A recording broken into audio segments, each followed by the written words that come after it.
Luiz Gonzaga de Melo Beluso, que é professor titular do Instituto de Economia da Universidade Estadual de Campinas, Unicamp, ex-secretário de Política Econômica do Ministério da Fazenda e de Ciência e Tecnologia de São Paulo, autor de Valor e Capitalismo.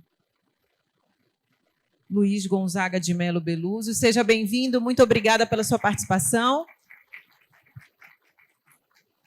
Bom, eu agradeço muito o convite.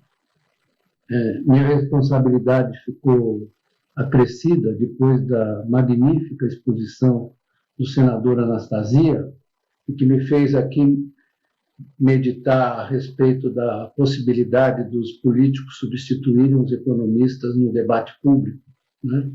Porque ele revelou não só um conhecimento, mas uma amplitude de propósitos, né? Ao falar, ao contar a história do baixo valor agregado na exportação de minério, uma coisa que tem que ser perseguida pelo Brasil. Em segundo lugar, é apontar uma das consequências da globalização para o Brasil.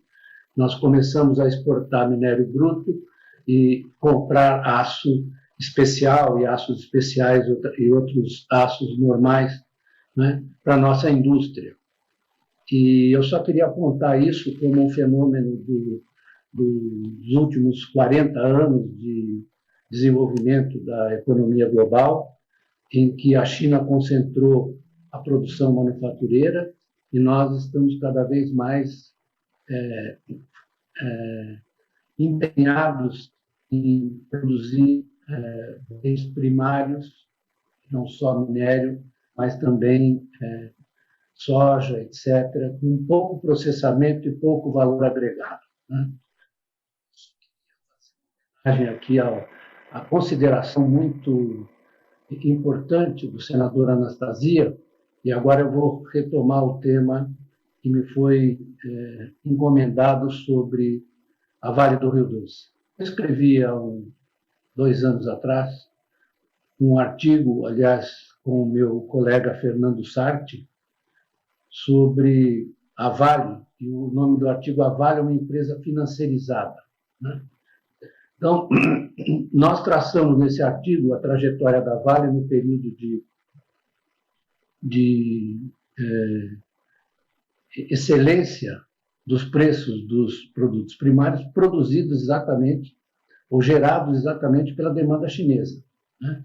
Quer dizer, o Brasil se tornou um provedor muito importante de produtos primários para a China, não só minério de ferro, também commodities agrícolas, né?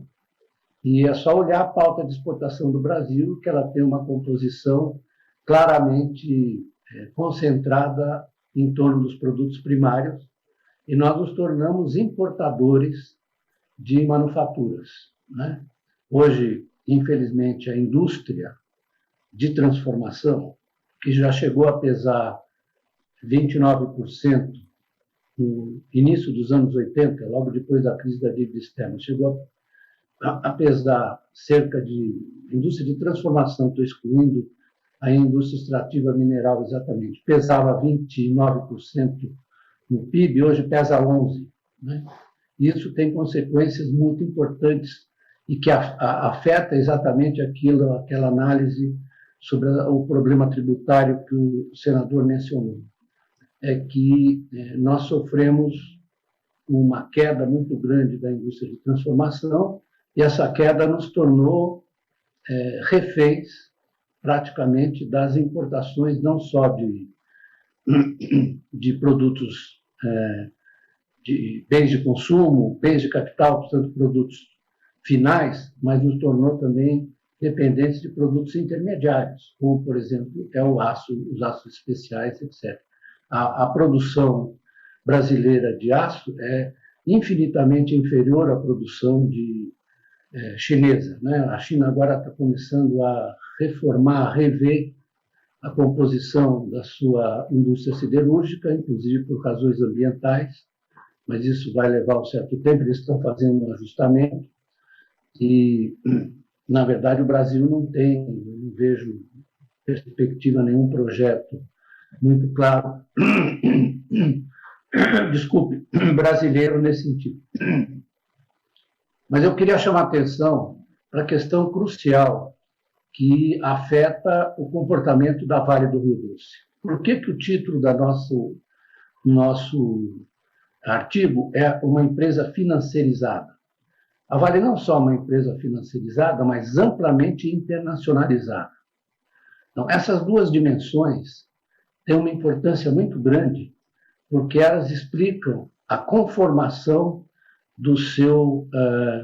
da sua estrutura de capital e de financiamento. Na sua estrutura de capital, nós temos uma participação muito grande de investidores institucionais estrangeiros. Por que eu estou mencionando isso? Eu estou mencionando isso porque essa é uma questão central no capitalismo de hoje, em que as empresas, na verdade, são controladas por fundos financeiros. Isso é uma questão sistêmica, não é um problema de ser bonzinho ou ser ruinzinho, é uma questão sistêmica. Isso é a forma que o capitalismo assumiu ao longo dos últimos anos. Se nós compararmos uma empresa grande, americana, inglesa, difícil achar uma inglesa, ou francesa, nos anos 50 a 70, nós vamos observar que o propósito dessas empresas era a expansão das suas atividades na área em que elas estavam vocacionadas. É claro que havia também uma tendência à ocupação de outras áreas, mas sempre o propósito era o ganho de participação no mercado onde elas estavam inseridas. Isso foi acompanhado também de um processo de oligopolização, ou seja, de concentração empresarial muito importante, em todos os países, mas o central era o fato de que as empresas estavam vocacionadas e voltadas para os seus respectivos sistemas nacionais de produção. Isso tem a ver também com sistemas fiscais e tributários. As empresas, em geral, pagavam impostos nos seus países, e a receita fiscal sempre respondia a um crescimento da economia de maneira elástica, de forma a prover recursos para o Estado poder exercer suas funções sociais e suas funções de investimento. A globalização, ela partiu tudo isso, ela fracionou tudo isso. Não só fracionou, como ela dispôs as empresas, colocou as empresas à disposição das instituições financeiras, sobretudo dos investidores institucionais. Isso é uma dimensão da financiarização, porque isso provoca uma mudança de comportamento, que é o que nós observamos claramente na Vale, isso está explícito no nosso artigo aqui, no meu artigo do Fernando Sá. Qual é a mudança de comportamento? A mudança de comportamento significa que a empresa vai abandonando seus propósitos estratégicos, aquele que eu mencionei em relação ao período 50-70, e ela começa a adotar estratégias que visam maximizar o seu valor financeiro, ou seja, a proporcionar a maximização do chamado valor do acionista. Isso é um debate que não ocorre no Brasil, surpreendentemente, quer dizer, são poucos os economistas que se dedicam a explicar isso, mas se nós formos observar, a Vale não se internacionalizou. Eu tenho aqui a relação dos países em que a Vale adquiriu empresas, é uma coisa impressionante, em quase todos os países a Vale adquiriu participações, África, Europa, Estados Unidos. É uma empresa que é internacionalizada e financiarizada. Então, ela não tem nenhum compromisso com a região onde ela está operando produtivamente. Porque isso é um fenômeno que ocorre no capitalismo, que é uma abstração das relações de espaço e tempo. A empresa está no ar. Isso aqui é a natureza das cadeias globais de valor. A empresa opera num não espaço, ou seja, num espaço que é criado por ela que é um espaço financeiro. Então, o que eu dizia é que a Vale corresponde exatamente a esse comportamento, na medida em que ela quer maximizar o valor do acionista e, para tanto, como nós explicamos, ela se dedica, sobretudo, a utilizar os recursos que ela captura da sua atividade, ou seja, os recursos que decorrem da sua receita operacional, em boa medida, ele acaba não se dedicando à ampliação da atividade stricto sensu e se transforma numa valorização financeira. Como é que isso é feito, sobretudo no mundo inteiro? E a Vale também executou isso com grande proficiência, que é o fato de que você começa a se dedicar à recompra de ações. A recompra de ação são duas dimensões que estão articuladas. A recompra de ações para valorizar financeiramente os ativos da empresa, né? A recompra de ações e a distribuição de dividendos. Eu tenho aqui uma tabela, que eu vou ler aqui para vocês. São 25 empresas, eu selecionei no meu livro A Escassez na Abundância Capitalista, de empresas importantes que têm o mesmo comportamento, como, por exemplo, vou dar um exemplo, a ExxonMobil, né? A relação entre, num período longo, eu diria que de 2006 a 2015, fiz aqui a conta, num período longo, quanto é que a Exxon dedicou dos seus recursos em relação à receita operacional, quanto ela dedicou para a valorização dos seus ativos financeiros.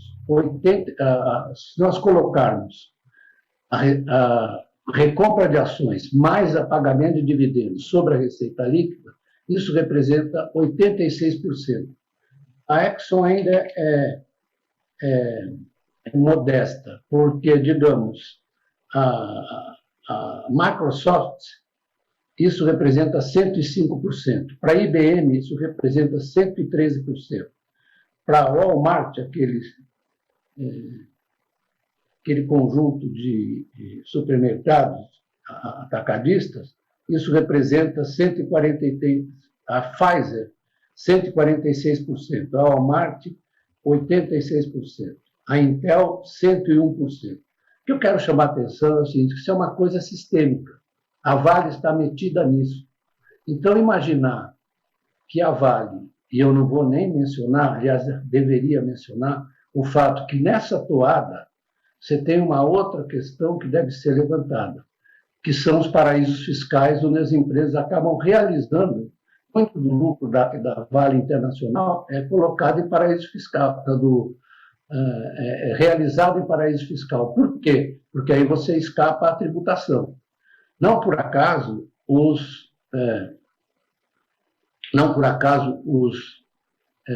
a OCDE está propondo, assim, com a anuência de muitos países, está propondo uma tributação global para as empresas, para que se possa enfrentar essa questão do paraíso fiscal. Então, quando nós falamos em globalização, em mobilidade de capitais, em internacionalização das empresas, nós temos que nos dar conta de que esse fenômeno que é estrutural, desse capitalismo estrutural e da dinâmica desse capitalismo, como ele se move, né? No caso da Vale, por exemplo, é claro que a destinação de recursos para, na verdade, preservação do meio ambiente ou para impedir desastres como esse que ocorreram, visivelmente foram claramente reduzidos. Foi um descuido completo, e esse descuido não é acidental, ele é constitutivo desses sistemas empresariais, né? De modo que eles, como eu disse, eles estão num espaço virtual, né? Estão num espaço virtual, porque eles simplesmente respondem aos determinantes financeiros que guiam as suas estratégias. Então, não há nenhum sentido, por exemplo, em nós utilizarmos nossa crítica para apontar simplesmente para a Vale. A Vale faz parte de um sistema global que se comporta e obriga que as empresas se comportem da mesma maneira.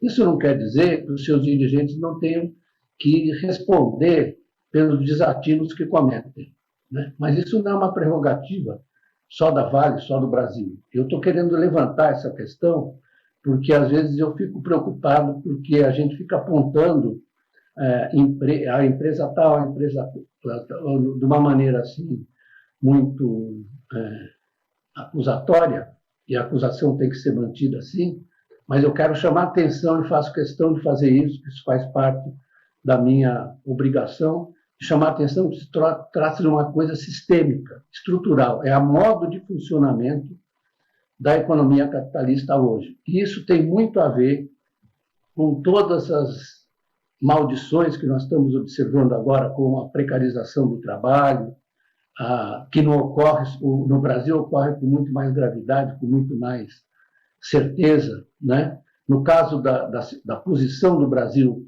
no ambiente global, o Brasil está regredindo para uma economia primária exportadora, e isso também é uma coisa sistêmica. Nós fomos abandonando nossas estratégias de industrialização. Isso começa no começo dos anos 80, com a crise da dívida externa, né?